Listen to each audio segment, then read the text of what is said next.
Director Buchibabu పనిచేసిన all movies list hits and flops. Arya 2 ఈ మూవీకి అసిస్టెంట్ డైరెక్టర్గా పనిచేశారు. యావరేజ్. 100% లవ్ ఈ మూవీకి అసోసియేట్ డైరెక్టర్గా పనిచేశారు. Super hit. నాన్నకు ప్రేమతో ఈ మూవీకి అసోసియేట్ డైరెక్టర్. Super hit.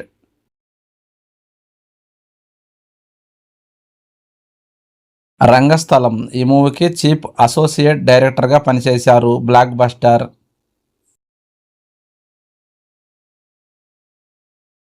ఉప్పెన డైరెక్టర్గా first movie. Blockbuster. Peddi డైరెక్టర్గా రెండో మూవీ. ఈ మూవీ జూన్ 4న రిలీజ్ అవుతుంది.